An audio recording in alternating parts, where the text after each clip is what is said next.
Andrea loves everybody. I'm your host, Andrea Gazzetta, and I'm joined today by Paige Wesley. Hello. Paige, I like to start this podcast by telling everyone something that I love about them. Okay. So I listen to Paige's podcast. She is one of the co-hosts of a podcast called The Cult Podcast, and it's really good. Thank you. It's super awesome. It's kind of like My Favorite Murder, but just for cults. Yeah, exactly. So they focus on, and what I love about it is that you guys do like current cults that I've never heard of. That's kind of our goal. We're like, everybody knows about Jonestown, but do you know about this one guy that takes people into the desert to smoke acid or whatever? Yeah. Is that the New World Order guy? That was the weird Hollywood youth guy. Yeah. So there's all these weird cults that I didn't know existed that I'm like, what? Because we always think about cults as like, that was back in the 70s. Yeah, or like, they murdered a bunch of people. Yeah. But some of them haven't gotten to that point yet. Yet. That's awesome. Yeah. Another thing I love about you is just like, you're just a boss roast battler. Oh, thank you. It's awesome to watch. Paige, you made it to the finals this year? No. I was out in the first round. But you at least made it into the tournament. Paige is in the tournament this year. Yeah. And it's amazing to watch you battle. And I think some of your battles since, like, I don't think your tournament battle was as strong, but the battles since then have been so strong. Yeah, well, and it's kind of funny because I think I'm one of the few roast battlers that doesn't care if I win or lose. Like, that's kind of where I'm at, where I'm like, I just want to have good jokes. Because if I lose but the battle's amazing, It's okay still with awesome. it. Yeah. So, like, I lost my last one, but it was a great battle. So, For sure. Cool. Yeah. Yeah. Well, I think something that I love too, I don't remember what the other joke was, but this girl was making fun of you and you were like, yeah, you get to still go home alone. Oh, yeah. It was so funny. It was the funniest thing I've ever seen. I forget. I think she was making fun of your size. Yeah, no, I mean, that's always what it is. I was trying to think, I was like, what fat joke was it? I mean, that's kind of, I think that segues well into what we're going to talk about today. Right. But when I watch Paige roast battle, pretty much every joke is about your size. Every single one. I think in part that's just because I have pretty normal parents and a normal family and I'm gainfully employed. You have a pretty amazing life. Yeah, it's a you pretty know what I mean? Like, life. it's like, oh, she's engaged, she's killing it, she has a successful, like, she's just super successful and awesome. And then you're just like, oh, I guess she's big or whatever. You know? I mean, in a way, I feel kind of bad because it makes it a little harder to roast me with anything that's not my size. And so I've had multiple people that I battled be like, I'm sorry. I hate that this is about to happen. I wanted to make jokes about other stuff, but this is about to be 10 minutes of fat jokes. Sorry. So I've kind of gotten used to it. It's like, if that's the worst thing about me, then so be it. So I mean, it doesn't seem to really faze you because you kind of know it's coming. So it's like, I feel like you just respond to it really well. Oh, thank you. Yeah, it's super dope to watch. Like telling people they're going to die alone. That's that's so funny. It's like, well, yeah, but. It's like, sure. I think what I told her, I think I said that joke is cold just like the other side of your empty bed. Yes. It was ridiculously mean. So good. Yeah. I think I also, like, she's had some rough boyfriends. I think I told a joke about her being Cuban and all of her ex-boyfriends have come out of the closet. So just like Cuba, her pussy's main export is fruits. So like, yeah, that was a good battle. I was really leaning on her being alone. Was what it was. We all lean on something. Yeah. That's awesome. So today you messaged me because you wanted to talk about BBW fetishization. Yeah. So I've been this size pretty much forever. I was a chubby kid. Like, I look back at pictures of me as a kid and I was still fat for a kid. Like, it just kind of, I've never known what it's like to be skinny. And I think it's kind of tough when you, like, start trying to date as a fat person because, like, society kind of tells you that you are undesirable. Right. And in a way, you start to believe it. And that's not necessarily true. I mean, it's very untrue, I should say. There are a lot of people who are into it. But because you've heard for so long that you're undesirable and you start to believe it, you can ignore huge amounts of people that are totally into you And then Because you're like, oh, well, why would they be into me? exactly 100%. You really start to think you're like, well, they wouldn't like me. They're just being nice. They're trying to be friendly. And so I think for a lot of years, I just kind of wrote people's interactions off as like, they're trying to be friendly. They're not into it, or it's like a pity thing or whatever.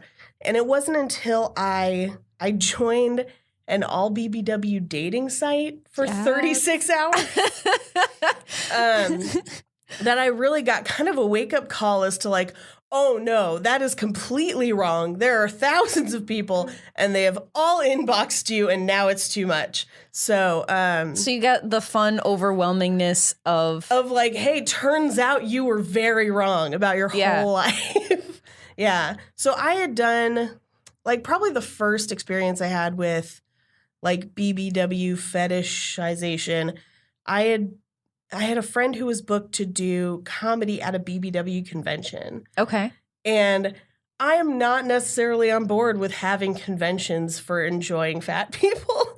I feel like that's weird. I feel like we're not Star Trek. Maybe stop.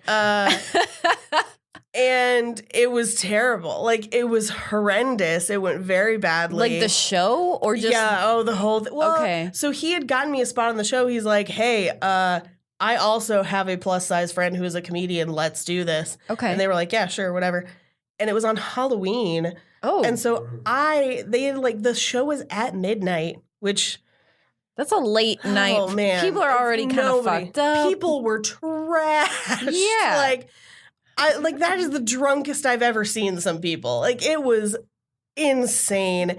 And it was in like a giant ballroom where they had dancing beforehand and then they like stopped the dancing, which like never stopped dancing for comedy. Like, I love comedy, but they're like, you know what I love more than comedy? Dancing. Like, comedy never is a prelude to dancing. Yes. Yeah. It's never. Yeah. Comedy is what happens when there's no dance floor. Like, that's the hierarchy.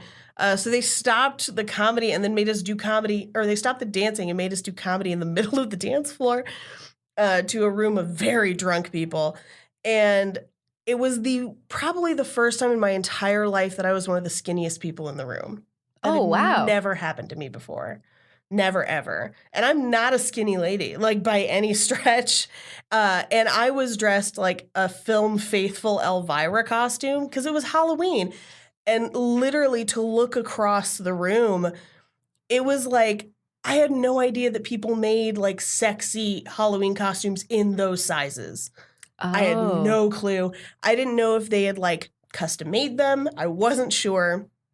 And they almost didn't like me because I was small. And they were just like, so they were like, you don't opposite. Qualify. Yes. They're like, oh, you don't belong. You're barely big enough. Like, just rude. I got like opposite shamed. It was very strange. And when we came back, I talked to another friend who is about my size, but a lot taller. And I said to her, I was like, you've done BBW shows. Has this ever happened to you? Like, they did not like me. Like, we left right after. And she was like, yeah, you're too small to do that. Oh. She was like, you can shop in a regular plus size store. Don't go do those shows. Damn. So there's even like a hierarchy within where it's like, you're not fat enough, which to me is crazy. Like, people shouldn't tell other people that their bodies are enough or not enough of anything. But that was probably my first experience. So I really kind of stayed away from the community for a long time after, because I just expected it to be that. And I was single and just kind of trying to like figure something out where I wanted to meet people in person. Tinder wasn't great because the reactions on Tinder are terrible. Like, if you are heavy, sometimes on regular dating sites, you'll just get messages from people that are just like, hey, you fat fuck, and just like nothing else, which is rough. Jesus Christ. Yeah. Sometimes hey, human beings, what the fuck is wrong with you? I know. Well, and the thing you'll get even more than that is people that are like, you're beautiful if you would just drop some pounds. Yeah. I was like, I didn't ask you. Like, stop. Yeah. So my idea at the time was that I wanted to cut the middleman out, if that makes sense, where I was like, what if I only market to the people who are already into this? Yeah. So I researched like BBW dating sites. I was like, there has to be one. Like, we have conventions. Like, clearly this exists. I found one that was a lot like Tinder, just for bigger people. And I tried it and literally only lasted 36 hours on the site. Were you just like this? I've had enough of this. I was getting notifications every minute or so. Oh shit! Just throughout the day. They didn't whittle them down or like filter them for you. I filtered them. Okay. And was like, I only want to see people like within about 10 years of my own age, ideally locally. Did not matter. Didn't matter. Notifications about once a minute. That's insane. It was crazy. And it was the craziest experience of, first of all, guys who were like front page of a magazine gorgeous. Just being like, where are you? What is your phone number? Like the most crazy urgent. But then also, there were a lot of feeders, which I Do you want to explain that term to listeners? So feederism is when somebody is sexually aroused by the idea of fattening another person up to the point of essentially them not being able to leave the house. Like it's you being aroused by the idea of like Gilbert graping somebody. Like it's really, really kind of rough. And I feel like it's in some ways it's in line with BDSM of like there is kind of a sense of control. It's a little codependent where they want the person to become dependent upon them. Right. If that makes sense. Yes. And so the heavier there's you get, almost the less a desire you can take care of yourself. For someone to almost be immobile or oh no, that is definitely part of the desire. And I'm not into it. I feel like somebody asking me to gain weight is no different than somebody asking me to lose weight. Right. I feel like they're both It's rude and weird. But they're both people who feel like they have agency over what my body looks like and does, and I don't appreciate it. Nothing has ever the first boy I ever dated told me, we were like laying together after sex, he's like, if you ever gained 10 pounds, we'd break up. And I was like, what? Oh, it's like, I'll save you the time. We're going to break up right now. It hurt me so deep. Oh, like we've been dating for a long time. And I was just like, what? Because we weighed the same weight. And I think he felt like if I was bigger than him, like it made him less masculine or something. And it was like what the fuck? That's also strange because women's weight is so different from men's fluctuates. weight anyway. Mine fluctuates like 20 pounds based on like whatever. Depending. Yeah. Well, and I mean, just your body is so different and the muscles are different. Yeah. You're going to weigh different anyway. When I'm on my period, I gain like 5 pounds. Yeah, and I lose it again. And you get all weird. If you get sad, you can gain like 10 Hey, girl, hey. Like sometimes there's a marathon on the History Network because you're weird and you sit home eating pizza all day and then that's that. You know, maybe you walk extra the next day. Ken Burns is dope and we will not be judged. Real talk. And so I don't appreciate somebody feeling like they can dictate the way that I should look. I think that's unnecessary. I don't like it when society does it or when people do it. So I got a lot of messages of like, but would you be willing to gain 50 pounds? And I was like, no, please stop talking to me. So I had to block a lot. Did you have to like put in your profile like no feeders? I did, yeah. And even then it didn't matter. People were like, but what if I just watched you eat? Was one that I got a lot. Okay. Like I will take you to dinner and just watch you eat. But if there's someone that is into that, you know, like if you can like... Yeah, I mean, if that's your thing and if you don't personally have a problem with it, not to kink shame at all. If you want to gain weight and that is in line with what you want for your body, makes you feel good and sexy, someone else also wants that, great. Sure. I'm glad you guys found your unicorn. Good for you. For me, I didn't appreciate it. I didn't. Yeah, I mean, I was a little less weirded out by the guys that were like, I want to watch you eat, because I was like, okay, but where are we going to dinner though? Like, you know, because that's kind of like Drake, where he's like, I like my girls BBW, that kind of want to suck you dry and then eat some lunch with you. I'm like, but can we go to Chipotle? 'Cause I'm on board. So those were a little less frustrating for me. The one that really was so strange to me was guys would send photos, but it was just pictures of food. Okay. You know how like when you're on Tinder, you get like a ton of like unexpected and unwanted dick pics and you're just like, Yeah, no, thank you. I'll put these in the file for later. That has actually never happened to me. That's never happened to you? I've never done it, but I've only been on Tinder. I think I was on Tinder for like 3 days before I quit it. It's very frustrating. Yeah. Yeah, it's not fun to do. I, after a while, had made kind of a game out of it because guys were always pressuring me for photos constantly. Interesting. So my favorite thing to do would be like, why don't you send one? And then they would send some crazy photo. And then they'd be like, your turn. And I was like, oh, I didn't promise that. And then just like block. So then I just had a file of weird looking dicks for a long time on my computer because I thought it was hilarious. You like line them all up by size and color, right? like a color chart. I used Pantone to forward dicks. them to Sabrina Cognata, who have you met or talked to? I don't Sabrina? think I know her. Sabrina, for a while, I think she still has it, had a blog called Dickopage, where she would collect like errant dick pictures and then decoupage them onto a coffee table, and then she would write essays from her life inspired by the pictures she got. Beautiful. It's fascinating and I love it. It's one of my favorite things. That's some art school. It's such a great, crazy art project. That's so funny. Highly recommend. I think it's just dickopage.com. Like, I think she bought the domain after a while because I think she kept getting kicked off of Tumblr. Well, yeah, prudes. But it was amazing the ones that she would find where guys would like put frosting on their dick and stuff, and you're just like, stop. Like first of all, I'm not there. Like, so this is just gonna get crusty and weird in the time it would even take me to get to your house. But yeah, guys would just send me pictures of like stacks of Jumbo Jacks. Okay. And I'm like, do you think that I don't have a car?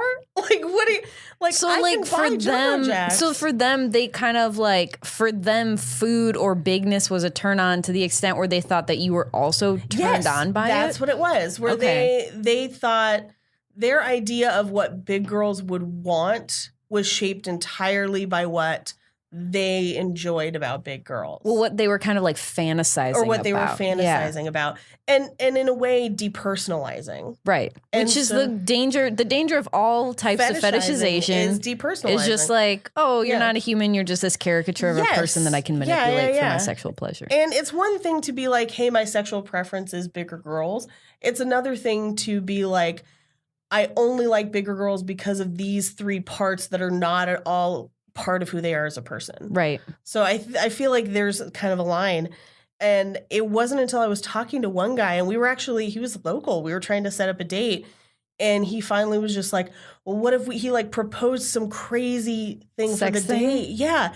Where he was just like, and belly play. I was like, first of all, I don't even know what that is. And he was just like, what do you want? I was like, I just want to go to the movies. I want like a boyfriend. I want someone to like me. I just want someone to like me as a normal person and like me for who and what I am, including all this. Right. And he was just like, so you're not? And I was like, I literally, dude, I do not know what it is. Not really interested. I don't necessarily want to add to my repertoire at the moment. But it was kind of a crazy realization that there was a mix of people, some people that were incredibly turned on by the idea of what I am versus people where I am just their preference. Like my boyfriend currently, I just happen to be his preference. He's into bigger girls. Did you guys meet online? We met through mutual friends on Facebook. Oh, cute. So yeah, not on a dating site. But it was one of those things where I kind of took a chance. Like I messaged him first. Oh, and I think a lot of that came after finding out that I was a fetish, if that makes sense, to basically like giving you a sense of confidence of like some people are into there's this. There's a chance. And if he says no, then who cares? Because there's like 40,000 other ones. So I just messaged him and it worked out. So I kind of read a few articles prior to this, and there's something kind of interesting that one of these women said is like when she's kind of talking about like finding out that she's a fetish, like the same kind of thing. It's just like when you're dating, when you're like dating in the normal world or whatever, you resign yourself to the idea that someone might love you despite being curvy. Yes, 100%. And that's like exactly how I feel. Yeah, and like that's a part of yourself that you're like ashamed of, or like, well, maybe if I'm enough of this, this will be okay, instead of like, then the opposite happens where people are like, oh, I just like you because you're curvy. Right. But then they feel in some ways entitled to talk to you sexually about that because they're like, well, I'm into this, but most people aren't. It's in so a there's same like way a weird entitlement as to demeaning. it. Yeah, it's horrible. It's really crazy. It's very. I always found it very strange how people felt like it was okay for, like, it wasn't okay for someone to be like, I don't like you because of your curves, but it was somehow okay for someone to be like, I only like you because of your curves. Because I feel like they are bad signs of the sides of the same coin. Like, you want someone to love you, but also love your curves. Yeah. Not because of or despite. Be turned on by them and find them, find you just sexy. As a person. Well, yes. I think that's the desire of any person is like, when I'm dating someone, I want them to think I'm sexy. Yeah. Like I want to feel beautiful with this person. Well, and I think that's part of the realization that comes with it too, is like, as a big girl, you always, a lot of times you think of things as like me versus the skinny girls. And you realize, no, they feel the same way, just about different shit. Like, they are also wondering if someone will like them because of or despite the things that they have. Totally. It's bad for everybody, basically. And I feel like it's kind of a societal problem of like, accepting a societal normalized standard of beauty, which is problematic, but is also only limited to our society currently. Yes.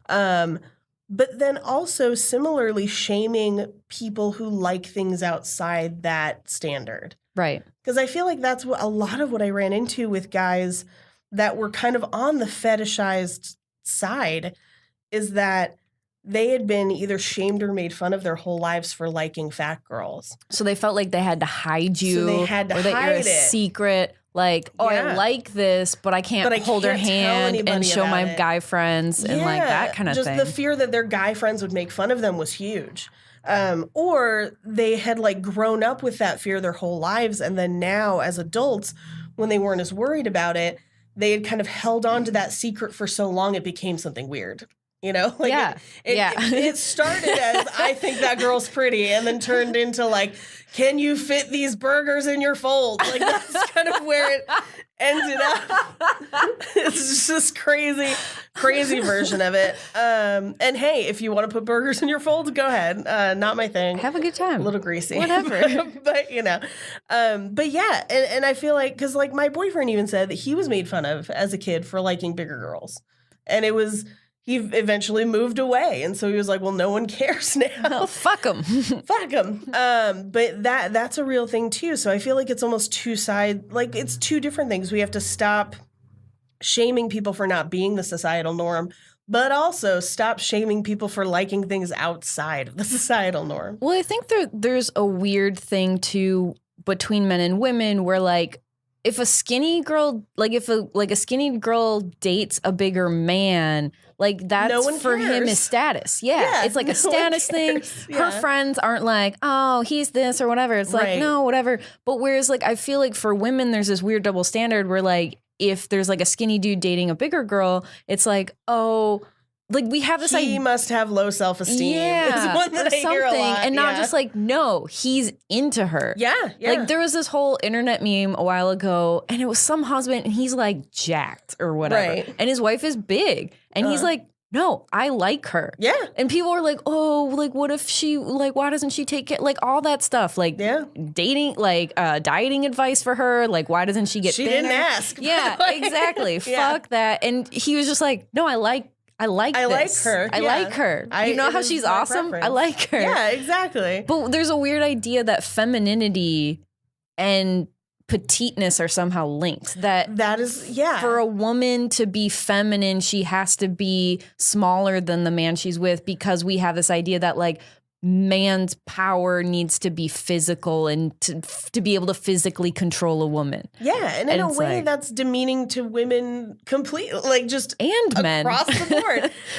It implies that women need protecting all the time. Right. And like, hey, Trust me, when my boyfriend and I are walking alone at night, I am glad he's there because I'm 5'2" and I don't have knives. But he's also a he's like a lumberjack man. Yeah. He looks like Wolverine. Yes. Like I cuts down trees in his with his bare hands or something. I'm like, pretty much like ever since I found out I'm a fetish, I've been dating outside of what most people would consider my league for a long time. Because my boyfriend before him, also very attractive lumberjacky dude. So, but we've had questions like that. Girls hit on him on Facebook sometimes. Oh, even though y'all are engaged? Very public on Facebook about, being together and having it not be a question. Because their assumption is that they're better. Yes. Yeah. Cool. Mm-hmm. We were together for a while before we went public on Facebook. Probably. How long have you guys been dating now? A little over 2 years. Okay. Yeah. So. And there has to be kind of a lot of trust there for you to just be like, no, I know that he likes me. Right. Yeah. Part of that is confidence too, where you have to I feel like if I had met him 6 years ago, probably not the same. You would have been more self-conscious and upset. Okay. Yeah, and I think part of that is just being older and also being like, well, that girl's in Missouri, so unless she wants to fly here, and even then, I can Spartan kick her in the chest before she makes it through the living room, so it'll work out. But I think a lot of it is we were together for 8 months before we went public on Facebook, but he would post about me all the time. We weren't Facebook official, but it was no secret. He had pictures of me up, pictures of us together up. Right. No secret, no surprise. That's what's also awesome is that he's not hiding you. No, not at all. And he's not treating you like a shameful secret. Not at all. Is very, very public about it. I actually kept it a little more on the down low than he did. Just career-wise, I was doing a college tour, and they were like, she's 23, and I was like, I'm not. So definitely don't look up my 32-year-old boyfriend. So is that legal? I mean, technically.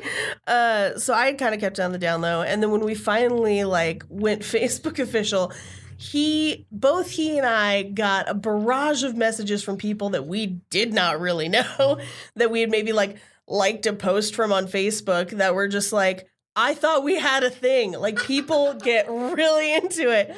It was crazy. With you or with him? I had 2 or 3 where they were dudes that were why didn't you tell me you were dating somebody? I've liked you forever. It was just I don't care. I'm sorry.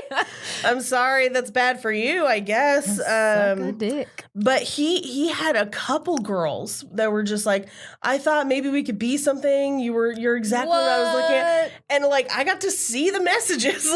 He wasn't hiding it. I totally got it. Was crazy.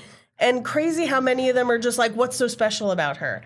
Which is ridiculous. I think it's so weird that people make assumptions that they can kind of fit themselves into someone else's life or that they have any sort of ownership. I'm better, excuse me. Yeah. Yeah. But it's rough. It's shitty too because it's they don't really know him. Not at all. So no. if they don't know him well enough to know that he's dating you from every photo, then how do they know that they would have something great? What? Yeah. That doesn't even make sense. I feel in some ways you know how you kind of when you're set on something, you ignore red flags. I think I was the red flag they ignored where they were just no, I totally like him. It could totally work out. She must just be a friend or a sister. Oh, weird. And you kind of talk yourself out. I have full-blown done that. I didn't message them after and be what the hell? But I have full-blown, been friends with someone, thought it was maybe going somewhere, saw another girl on Facebook and was they must be coworkers, and then come to find out. So I understand how it can happen. I don't understand messaging after and being angry. You just kind of take your pride and you go. Yeah, you go back through the pictures and you're yeah, I should have seen this one. Right, exactly. And you take it easy. Yeah. Oh, totally. Yeah. That's so weird. So how old were you when you kind of started to get this sense of confidence and sense late 20s, man. It came late. I think in part because And I mean, like, I went to a pretty small high school.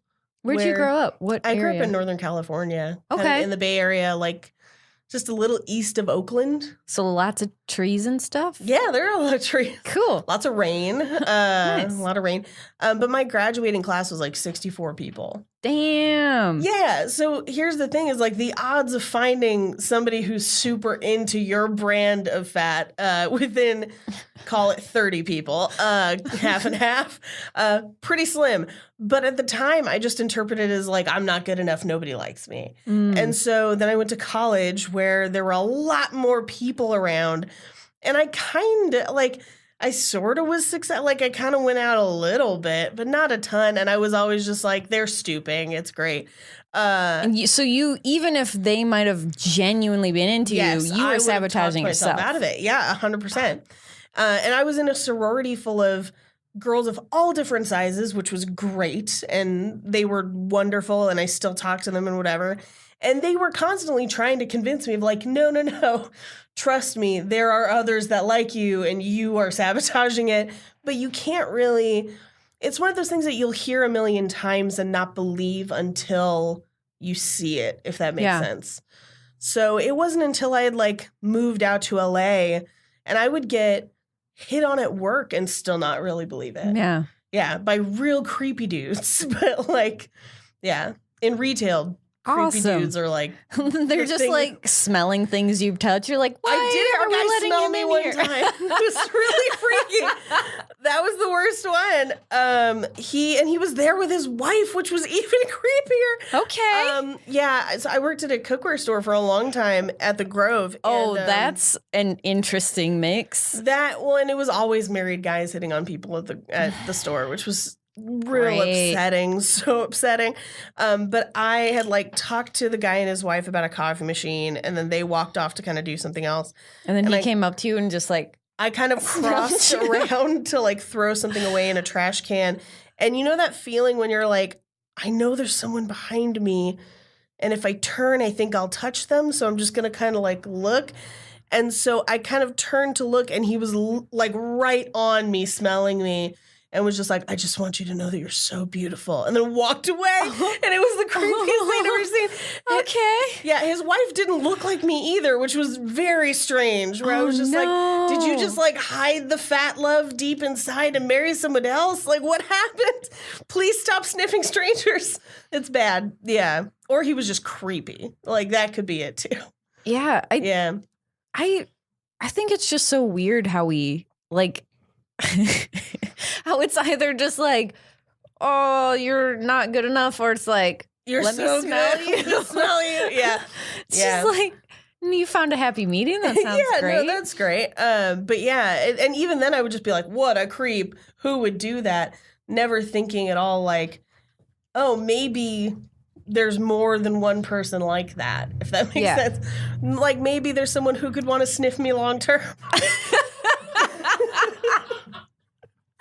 You never know. But yeah, and so it honestly wasn't until I'd been even doing comedy for a while and did that one gig where I was just like, there are way more people here than I expected.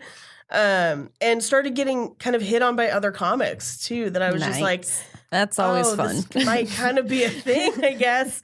Yeah, so it wasn't until I got older. I will say it made my comedy better, I think. Yeah?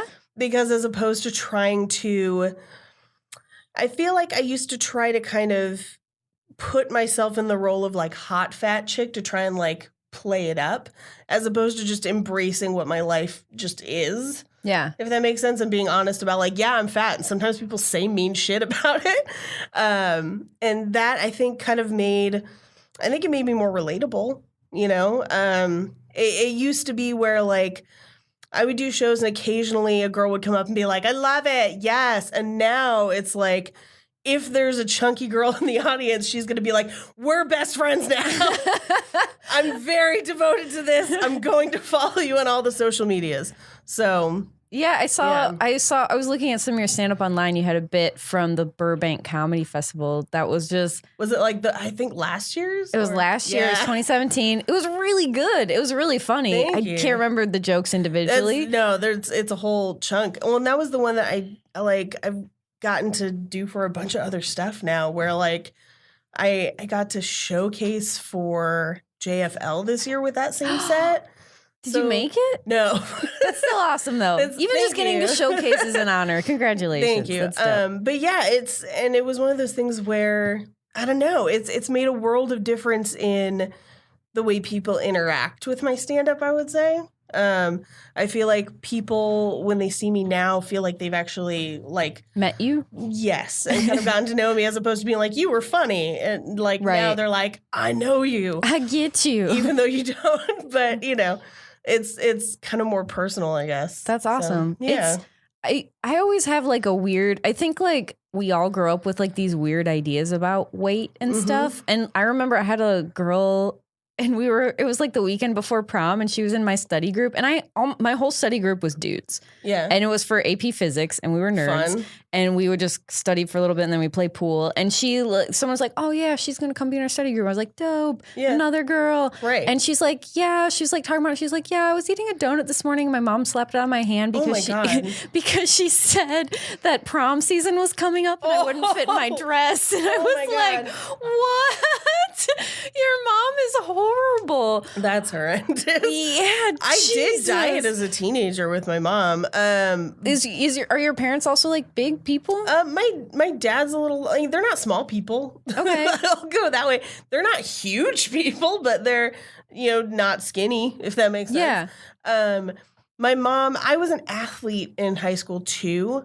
And so I think my mom. What sports did you play? I played volleyball and then track. I was a discus and shot put thrower. Okay. So I think that was part of it too, where she was just like, if you're going to be running, let's probably try to eat healthier, because if you like stroke out or have a heart attack on the track, that could be rough.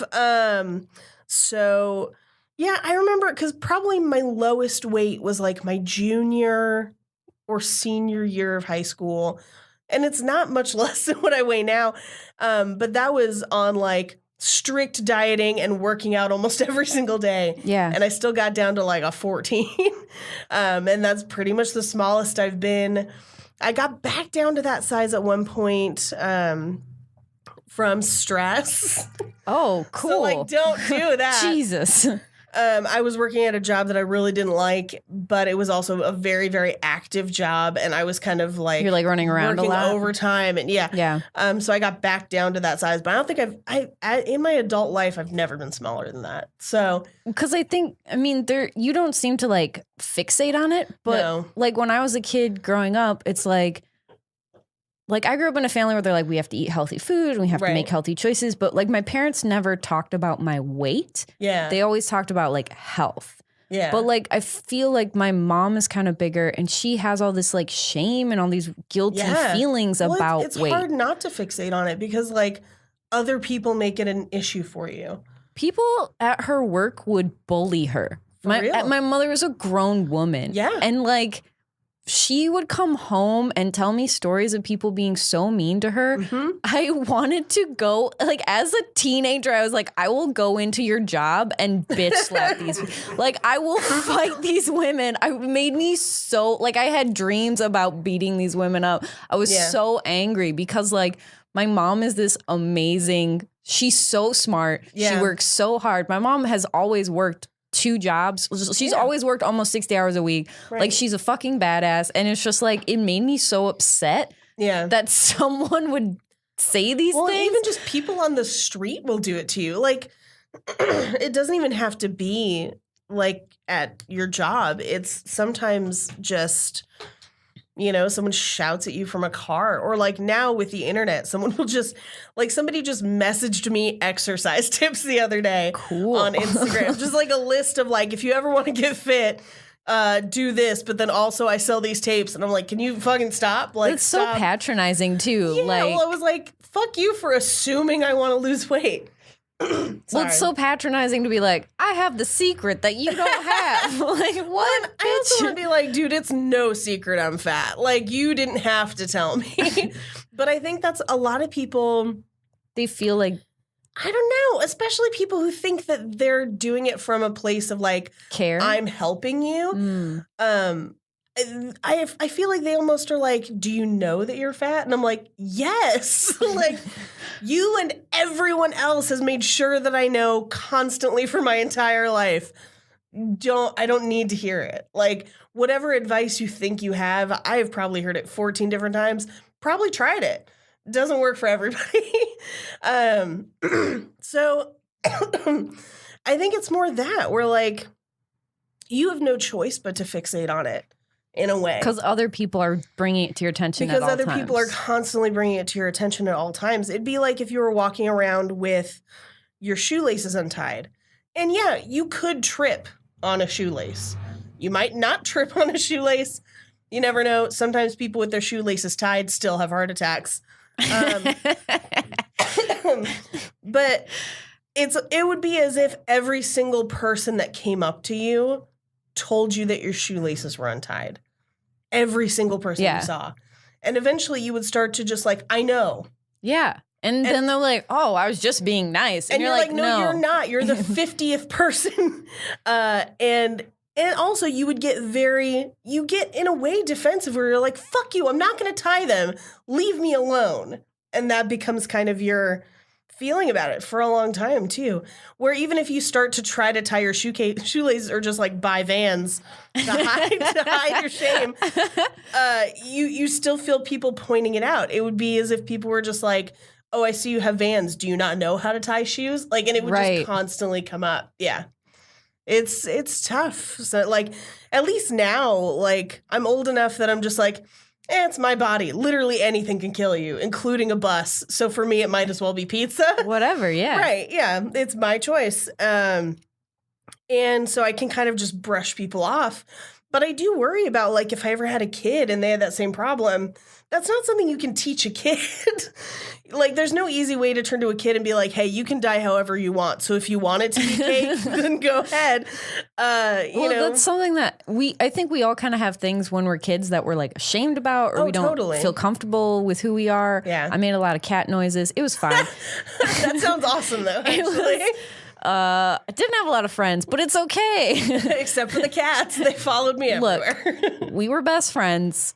Deal with it. Right. I don't need people. I have midnight. So, but yeah. So, I mean, I think we all have like parts of ourselves that were like, I'm not enough or I'm not this. Yeah. And like, we just have to kind of either choose to conform and lose a piece of ourselves. Yes. Or go through trial by fire and just be like, this is who I am, bitch.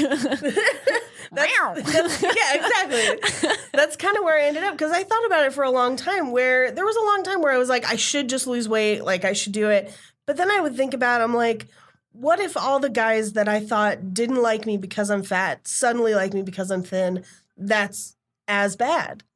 Because they didn't like me for who I am. It was just the way I looked. Right. And that's not what I want. Like, I want a person who likes me for who I am, regardless of what size.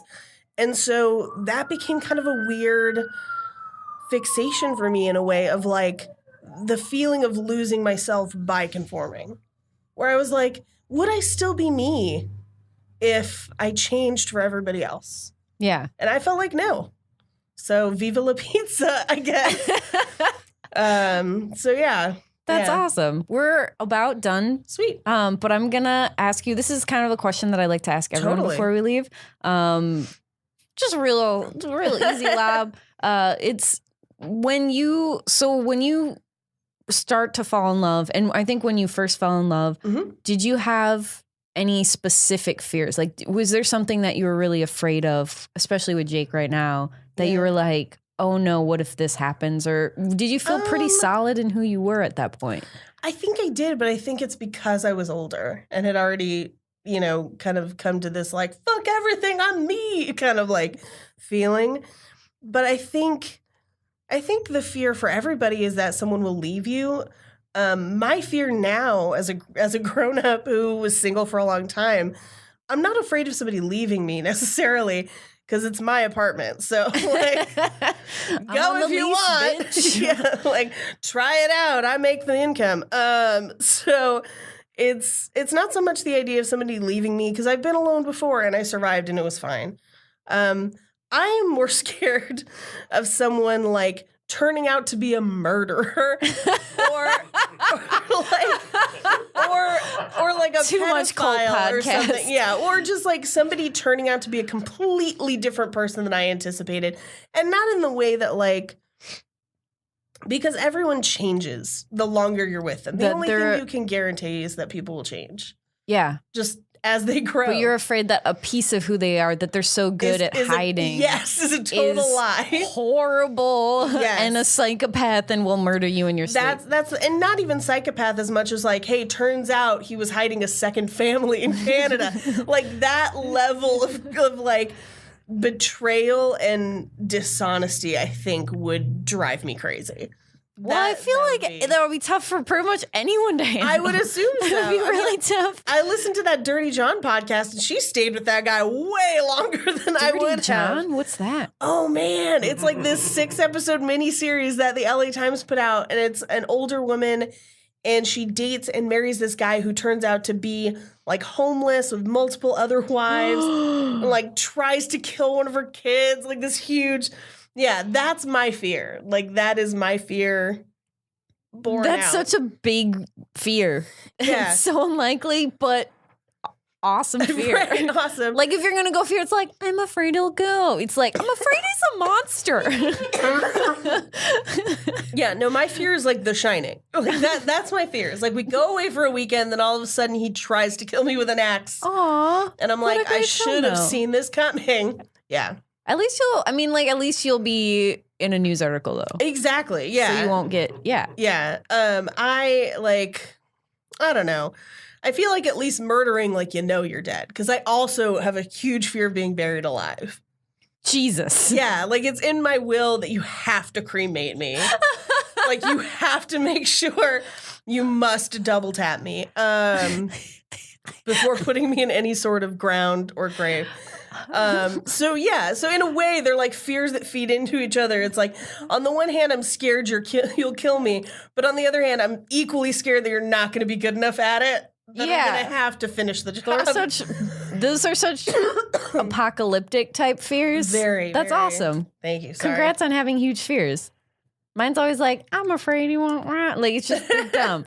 It's like, I'm afraid that, I'm not really valued as a person, or like that kind of stuff. That's a very good fear. Like, not good as in like, I don't hope it happens to you, but like that's a valid fear, I would say. And that's something you should be worried about, is if somebody doesn't value you as a person. I feel like ideally that'd be something you find out early, but I'm afraid of getting my feelings hurt. I'm afraid of murder, bitch. I am afraid of murder. Okay.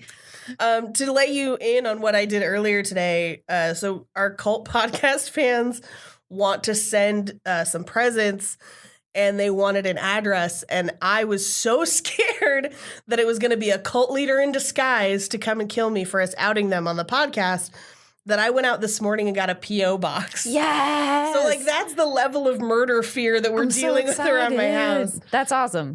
It'll be pretty great. I can't wait for you guys to get dope presents. I already know about one of them that's coming, and I'm very excited about it. It's awesome. Yeah. Okay, we're going to get out of here. Yay. This is super fun. Thank you so much for coming. Thanks for having me. Do you want to plug Sure. all of your social media handles? I'm at Paige Wesley on Twitter, or at Rampage Wesley on Instagram, and Paige Wesley on Facebook.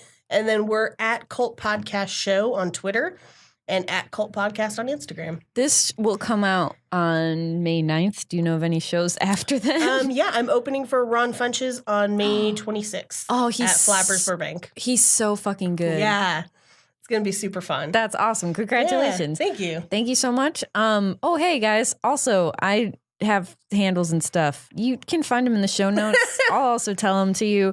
You can follow me at Sundress Comic on everything, or you can follow the podcast at Andrea Loves Everybody on Instagram and Twitter. And you can email me at AndreaLovesEverybody@gmail.com for questions, comments, queries, cute love stories, pictures of cats, whatever you want. I love love. Talk to you later. Thanks, guys. Love you. Bye.